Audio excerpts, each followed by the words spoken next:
निर्णयहरू नेपाल सरकारले गरेको छ। पहिले भएका केही निर्णयहरूलाई थप व्याख्या गर्नुपर्ने र केहीलाई थप प्रभावकारी बनाउन थप कामहरू गर्नुपर्ने सन्दर्भमा यो म भन्न गइरहेको छु। सरकारका निर्णयहरू जिल्ला कोभिड-19 सङ्कट व्यवस्थापन समिति, जसलाई हामी अङ्ग्रेजीमा DCCMC भन्छौँ, त्यसबाट कोभिड-19 को सङ्क्रमण जोखिमको विश्लेषण गरी सङ्क्रमण जोखिमको अवस्थाका आधारमा सङ्क्रामक रोग ऐन 2020 को दफा 2 को उपदफा 2 बमोजिम कोभिड-19 को सङ्क्रमण रोकथाम, नियन्त्रण तथा उपचारको लागि सम्बन्धित जिल्लाभरि वा जिल्लाको कुनै भागमा मात्र लागू हुने गरी आवश्यक व्यवस्था मिलाउन र सोको निमित्त आवश्यकता अनुसार स्थानीय प्रशासन ऐन 2028 बमोजिमको अधिकार समेत प्रयोग गर्न सबै प्रमुख जिल्ला अधिकारीलाई मुकर्रर गरी अधिकार सुम्पने। त्यसैसँग जोडिएको अर्को निर्णय छ, स्थानीय प्रशासन ऐन 2028 बमोजिम प्रमुख जिल्ला अधिकारीले कुनै स्थानमा निषेधाज्ञा जारी गरेको अवस्थामा त्यस्ता स्थानभित्रका सबै सरकारी तथा सार्वजनिक कार्यालयहरू न्यूनतम मात्रामा कर्मचारी उपस्थित गराई कार्यालय सञ्चालन गर्ने र सो बाहेकका अन्य कर्मचारीलाई सुरक्षित रूपमा घरबाटै सम्पादन गर्न सकिने तोकिएका कार्यहरू गर्ने अथवा वर्क फ्रम होमको व्यवस्था सम्बन्धित कार्यालय प्रमुखले मिलाउने। त्यसै गरी सार्वजनिक आवागमन, पेसा व्यवसाय सञ्चालन, अन्तर्राष्ट्रिय सिमानामा आवत जावत, सबै प्रकारका बैठक, सेमिनार, गोष्ठी, तालिम, सम्मेलन, धार्मिक तथा सामाजिक क्रियाकलाप लगायतका विषयमा यस पूर्वका आदेशहरूद्वारा गरिएका व्यवस्थाहरू र जनस्वास्थ्य एवं सुरक्षाका मापदण्ड, क्वारेन्टिन र आइसोलेसन सम्बन्धी मापदण्ड, कन्ट्र्याक्ट ट्रेसिङ सम्बन्धी मापदण्ड तथा अन्य व्यवस्थाहरू कोभिड-19 रोकथाम, नियन्त्रण र उपचारको सम्बन्धमा सङ्क्रामक रोग ऐन 2020 बमोजिमका आदेशको अङ्ग भएकोले त्यस्ता सबै आदेश, मापदण्ड तथा व्यवस्थाहरूको पालना गर्ने गराउने कार्य COVID-19 crisis management centre CCMC र सम्बन्धित मन्त्रालय एवं निकायहरूले प्रभावकारी रूपमा कार्यान्वयन गराउने। कोभिड-19 क्राइसिस म्यानेजमेन्ट सेन्टर र सम्बन्धित मन्त्रालयले सोको प्रभावकारी अनुगमन गर्ने। सो व्यवस्थाको प्रतिकूल काम कारबाही भएमा प्रमुख जिल्ला अधिकारीले कानुन बमोजिम तत्काल कारबाही गर्ने। यो विषयमा अलिकति व्याख्या गरौँ। सरकारले जारी गरेका कुनै पनि निर्देशनहरू, स्वास्थ्य मन्त्रालयले त्यो अर्थमा जारी गरेका स्वास्थ्य सुरक्षा सम्बन्धी मापदण्डहरू अथवा कोभिडसँग सम्बन्धित सबै निर्देशनहरू र निर्णयहरू सङ्क्रामक रोग ऐन 2020 को कुनै न कुनै दफा आकर्षित हुने गरी त्यसलाई टेकेर गरिएका निर्णयहरू हुन्। त्यो आदेश हो, त्यसको पालना गर्नु सबै नागरिकको कर्तव्य हुन्छ र त्यो आदेश पालना गराउनको लागि गृह प्रशासन र स्थानीय प्रशासनले काम गर्न सक्छ। त्यसो हुनाले सरकारले जारी गरेका निर्देशनहरू, मापदण्डहरू या कार्यविधिहरू जे जति छन् त्यसलाई आदेशकै अङ्ग मानेर सबै दिदीबहिनी दाजुभाइहरूले त्यसलाई सम्मान गर्ने, त्यसको पालना गर्ने र कोभिडको जोखिम नियन्त्रणमा सहयोग गर्ने र आफू पनि सुरक्षित हुने। त्यो अभिप्रायले फेरि यो विषयलाई यो चाहिँ सङ्क्रामक रोग ऐनकै अङ्ग हो है भनेर थप स्पष्ट पार्नु परेको कारणले र यो मापदण्ड पालना गर्ने गराउने निकायहरूलाई पनि यसमा कुनै दुविधा छ भने, स्थानीय प्रशासनलाई दुविधा छ भने, गृह मन्त्रालय सुरक्षा निकायलाई कुनै दुविधा छ भने त्यो दुविधामा नपर्नुहुन र सङ्क्रामक रोग ऐनको जुन आदेश हो, त्यो सङ्क्रामक रोग सम्बन्धी जुन आदेश हो त्यो आदेशको अङ्गको रूपमा यी सबैलाई बुझेर त्यसलाई कार्यान्वयन गर्ने गराउने र त्यसको परिपालना गर्ने गराउने कुराहरू र सबैले त्यसलाई ससम्मान, त्यसको आचार संहिता, त्यसको निर्देशनभित्र बस्ने काम गर्नुपर्छ भन्ने दृष्टिकोणले यो कुरो मैले यहाँ थप व्याख्या गर्न चाहेको। अब दोस्रो विषय छ बाढी पहिरोसँग सम्बन्धित।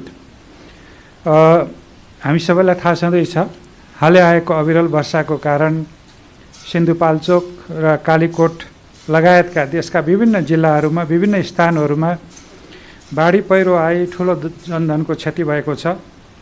उक्त दुःखद घटनामा परि ज्यान गुमाउने मृतकहरूप्रति श्रद्धासुमन अर्पण गर्दै शोक प्रकट गर्ने, प्रभावित शोक सन्तप्त परिवार जनप्रति गहिरो संवेदना प्रकट गर्ने र घाइतेहरूको शीघ्र स्वास्थ्य लाभको कामना गर्ने पनि सरकारको मन्त्री परिषदको बैठकको निर्णय हो।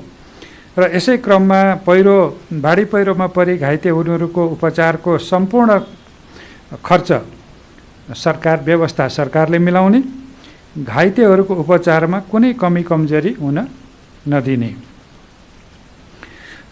अर्को त्योसँग सम्बन्धित अर्को निर्णय छ विपद पीडित उद्धार र राहत सम्बन्धी मापदण्ड 2064 संशोधन समेतमा भएको व्यवस्था बमोजिम देखाएको राहत सहायता र सहयोग यथाशीघ्र उपलब्ध गराउने भन्ने छ। त्यसमा राहत रकम विपदको घटनामा परि कुनै परिवारमा एकजनाको मृत्यु भएमा रु 2 लाख, सोही परिवारमा अन्य व्यक्तिको समेत मृत्यु भएमा प्रति व्यक्ति थप रु 1 लाखका दरले नगद सहायता, विपदबाट घर बहाल आवास नष्ट भएका र खाद्यान्न बाली तथा जग्गा जमिन वा पसल व्यवसाय समेत नोक्सानी भई तत्काल गुजाराको लागि खाद्यान्न समेत नभएको वा दुवै अवस्थाका पीडित परिवारलाई यथाशीघ्र प्रति परिवार 5 जनासम्म सदस्य भएको परिवार भए रु 15,000 र 5 जनाभन्दा बढी सदस्य परिवार भएको भए रु 20,000 को दरले तत्काल सहायता उपलब्ध गराउने र आर्थिक सहयोगको सन्दर्भमा विपदका घटनामा परि खाद्यान्न र हाल बसोबास गरिरहेको घर पूर्ण रूपमा नष्ट भएमा वा पूर्ण नष्ट नभए तापनि सम्भावित खतराबाट जोगिन सुरक्षित स्थानमा नयाँ घर निर्माण गर्नुपर्ने भएमा त्यस्तो परिवारलाई प्रति परिवार रु 1 लाखसम्म आर्थिक सहयोग गर्ने। त्यसपछि उपचार र यातायात खर्चको सन्दर्भमा पनि घाइते हुनेहरूलाई सरकारी अस्पतालमा उपचार गराउँदा लागेको खर्च, अस्पतालबाट घर जान प्रति व्यक्ति रु 1,000 र यातायात खर्च। यो चाहिँ घाइतेहरूलाई कहिलेकाहीँ हामीले हेलिकप्टरबाट अथवा अन्यत्रबाट पनि उद्धार गरेर लिएर आउनुपर्ने हुन्छ। उद्धार हुन्छ, उपचार हुन्छ र फर्केर जाने खर्च पनि हुँदैन। त्यसो भएको हुनाले फर्केर जानको लागि बाटो खर्च र यातायात खर्च पनि दिने गरी मन्त्री परिषदले यो निर्णय गरेको हो। त्यसपछि सहुलियत दरमा निर्माण सामग्रीको विषयमा पनि निर्णय भएको छ। त्यो चाहिँ क्षति भएको घर पुनर्निर्माणको लागि प्रचलित कानुन बमोजिम जिल्ला स्थित वन कार्यालय मार्फत सहुलियत दरमा काठ उपलब्ध गराउने भन्ने व्यवस्था छ। यो व्यवस्था हामीले सुरक्षित आवास कार्यक्रममा पनि पहिलेदेखि नै गरिबीको रेखामुनिको परिवारहरूको लागि पहिलेदेखि नै कार्यान्वयन ल्याएको छु र यो विपदबाट विस्थापित भएका परिवारहरूलाई पनि निर्माणको लागि यो सुविधा दिने भन्ने निर्णय भएको हो।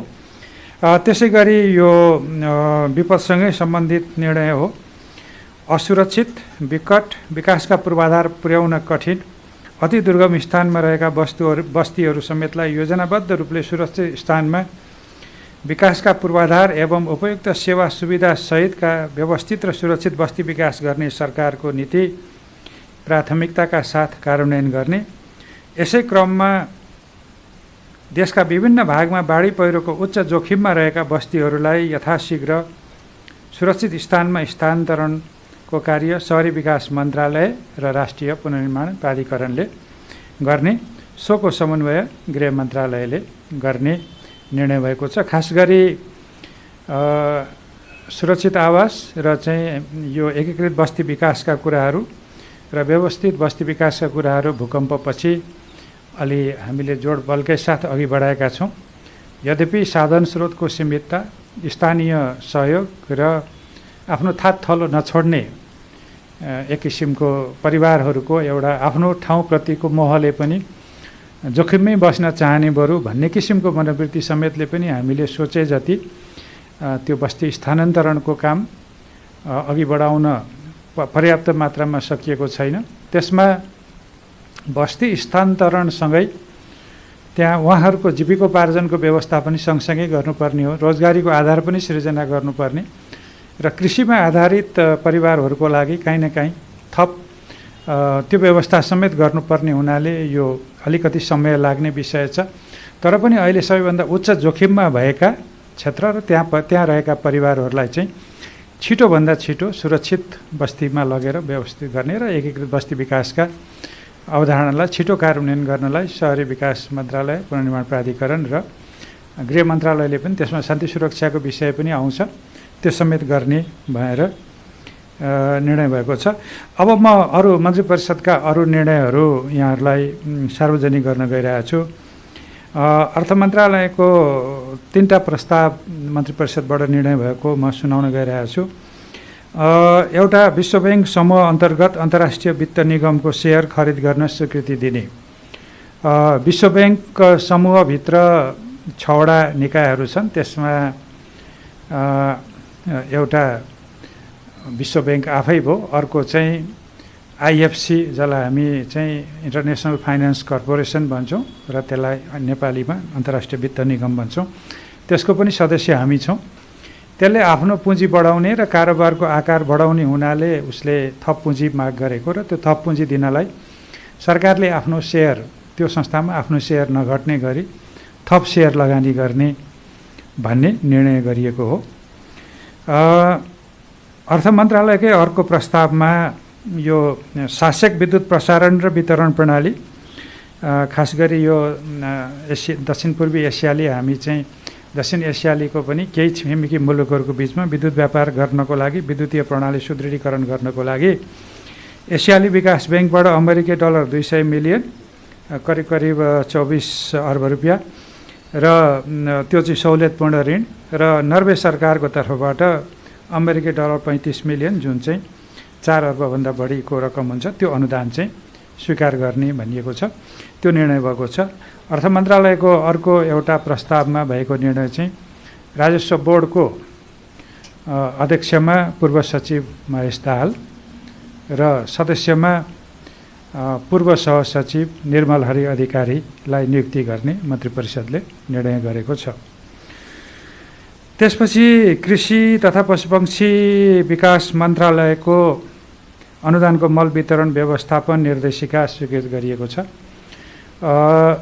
रासायनिक मलको एकातिर माग जति आपूर्ति गर्नलाई स्रोतका सीमा र अरू कतिपय अहिले कोभिडको कारणले पनि त्यो सम्भव भइरहेको छैन, तर भएको मललाई पनि हामीले व्यवस्थित ढङ्गले वितरण गर्न नसक्दाखेरि कारोबार मूल्य, लागत मूल्य अथवा समयमा मल, भएको मल पनि वितरण उपयुक्त ढङ्गले नहुने, यो सबै समस्या हल गर्नलाई यो निर्देशिका नभएको हुनाले एउटा निर्देशिका तयार गरिएको छ, जसमा सरकारले अनुदानमा दिएको मलको कति मूल्यमा व्यवसायीहरूले बेच्न सक्ने, कृषि सामग्री कम्पनीले कति थपेर मूल्य चार्ज गर्न सक्ने र खुद्रा व्यापारीहरूले त्यसमा कति मूल्य थपेर मात्रै त्योभन्दा बढी लिन नपाउने गरी व्यवस्था गर्ने एउटा कुरो हो।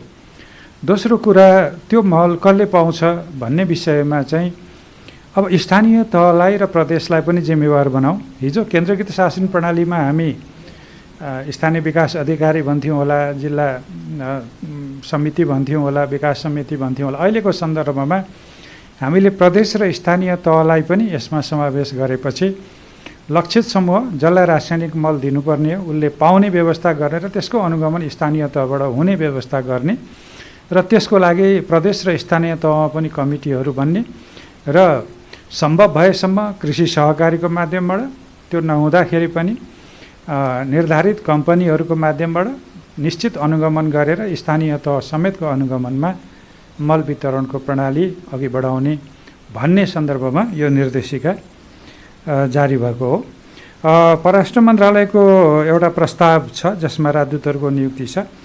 त्यसमा बेल्जियम र युरोपियन युनियनका लागि गेहेन्द्र राज भण्डारी, पाकिस्तानका लागि तापस अधिकारी र जर्मनीका लागि रामकाजी खड्का हुनुहुन्छ। उहाँहरू तिनैजना परराष्ट्र मन्त्रालयको प्रोफेसनल कर्मचारी पदाधिकारीहरू हुनुहुन्छ। यो चाहिँ परराष्ट्र मन्त्रालयको राजदूत नियुक्ति सम्बन्धी प्रस्तावमा भएको निर्णय हो। भौतिक पूर्वाधार तथा यातायात मन्त्रालयको प्रस्तावमा पूर्वाञ्चल विश्वविद्यालय अन्तर्गत स्कुल अफ इन्जिनियरिङ र टेक्नोलोजीमा त्यो विराटनगर हो, त्यसलाई बी इलेक्ट्रिकलमा विद्यार्थी सङ्ख्या 48 जना सहितको नयाँ थप कार्यक्रम सञ्चालन गर्न र मदन भण्डारी स्मृति प्रतिष्ठान नेपाल उर्लाबारी मोरङलाई ब्याचलर अफ आर्किटेक्चरमा 48 जना विद्यार्थी सङ्ख्या सहितको नयाँ थप कार्यक्रम अध्ययन अध्यापन गराउन अस्थायी स्वीकृति दिने निर्णय भएको छ। महिला बालबालिका तथा ज्येष्ठ नागरिक मन्त्रालयको प्रस्तावमा समाज कल्याण परिषदमा रिक्त कोषाध्यक्ष पदमा फाकफोक 7 इलाम निवासी श्री लोकनाथ सुवेदीलाई मनोनयन गर्ने निर्णय भएको छ। युवा तथा खेलकुद मन्त्रालयको प्रस्तावमा युवा तथा खेलकुद मन्त्रालय अन्तर्गत राष्ट्रिय युवा परिषदमा आर्थिक वर्ष 2077-78 का लागि 15वटा अस्थायी दरबन्दी स्वीकृत गर्ने निर्णय भएको छ। र त्यसै मन्त्रालयको अर्को प्रस्तावमा युवा तथा साना व्यवसायी स्वरोजगार कोषको उपाध्यक्षमा डाक्टर देवराज रोक्का खोटाङलाई नियुक्ति गर्ने निर्णय भएको छ। वन मन्त्रालयको प्रस्तावमा नेपालले ग्लोबल ग्रिन ग्रोथ इन्स्टिच्युटको सदस्यता प्राप्त गर्न नेपाल सन्धि ऐन 2047 बमोजिम सङ्घीय संसदमा पेश गर्न स्वीकृति दिने भन्ने छ। यो ग्लोबल ग्रिन ग्रोथ इन्स्टिच्युट चाहिँ खास गरी ग्रिन इकोनोमीको लागि बहस पैरवी गर्ने, त्यो ग्रिन इकोनोमी भनेको हरित अर्थतन्त्र जस अन्तर्गत कार्बन उत्सर्जन गर्ने कुनै पनि किसिमका आर्थिक क्रियाकलापलाई घटाउँदै लाने र थप कार्बन उत्सर्जन नगरिकन आर्थिक वृद्धिलाई माथि लैजाने र क्रमशः कार्बन उत्सर्जनलाई घटाउँदै लगेर हामीले चाहिँ जलवायु परिवर्तनका असरहरूलाई न्यूनीकरण गर्दै जानेमा काम गर्ने संस्था हो। नेपाल त्यसको सदस्य भएपछि हामीले पनि यो क्षेत्रमा प्राज्ञिक र अनुभवहरूको साटासाट गर्न पाउँछौँ। त्यसो भएको हुनाले नेपाल पनि त्यसको सदस्य बन्ने र त्यसको लागि सन्धि ऐनकै व्यवस्थाबाट जानुपर्ने हुनाले संसदमा त्यसलाई पेश गर्नको लागि स्वीकृति दिने मन्त्री परिषदले निर्णय गरे हो। 5वटा पालिकाहरूलाई चाहिँ यो जग्गा प्राप्त गर्नलाई स्वीकृति दिने भन्ने सङ्घीय मामला तथा सामान्य प्रशासन मन्त्रालयको प्रस्तावमा गङ्गादेव गाउँपालिका रोल्पा, सुवर्ण गाउँपालिका बारा, गजुरी गाउँपालिका धादिङ, भानुवानी नगरपालिका तनहुँ र चौतारा साँगाचोक गढी नगरपालिका सिन्धुपाल्चोकलाई स्थानीय तहका आफ्ना परियोजनाको लागि जग्गा प्राप्त गर्न स्वीकृति दिने निर्णय भएको छ। सङ्घीय मामला तथा सामान्य प्रशासन मन्त्रालयकै अर्को प्रस्तावमा कर्मचारी समायोजन सम्बन्धी समस्या समाधान गर्न नीतिगत व्यवस्था गर्ने भन्ने चाहिँ निर्णय भएको छ। यसमा अहिले बाँकी रहेका संहिता अनुरूपको कर्मचारी समायोजनमा बाँकी रहेका कामहरूलाई अघि बढाउने कुरा हो। सञ्चार तथा सूचना प्रविधि मन्त्रालयको प्रस्तावमा प्रेस काउन्सिल नेपालका सदस्य श्री दुर्गा भण्डारीलाई कार्यवाहक अध्यक्ष तोक्ने भन्ने मन्त्री परिषदको निर्णय भएको छ। केही समय अगाडि मन्त्रालयले दुर्गा भण्डारी र अर्को पाण्डे दीपक पाण्डे हैन ज्यूलाई हामीले प्रेस काउन्सिलको सदस्य नियुक्ति गरेका थियौँ। त्यसमध्येबाट श्री दुर्गा भण्डारी पौडेल महिला हुनुहुन्छ, उहाँलाई कार्यवाहक अध्यक्ष तोक्ने निर्णय गरेको छ। त्यसपछि स्वास्थ्य तथा जनसङ्ख्या मन्त्रालयको प्रस्तावमा लोकसेवा आयोगबाट सिफारिस भएका 5 जना डाक्टरहरूलाई स्वास्थ्य सेवाको 11औं तहमा बढुवा गर्ने भनेर नियुक्ति गर्ने निर्णय भएको छ। उहाँहरू हुन्छ doctor Ajit Khanal gastroenterology, doctor Mukesh Sharma Paudel gastroenterology नै, doctor Vikas Nepal general surgery, doctor Rabin Bahadur Shrestha urosurgery, doctor Silu Shrestha orthopaedic surgery. Nepal सरकारको हिजोको मन्त्री परिषदका निर्णयहरू मैले यहाँहरूलाई सार्वजनिक गरेँ। केही विषय थप स्पष्ट हुनु छ भने यहाँहरू सोध्न सक्नुहुन्छ। धन्यवाद।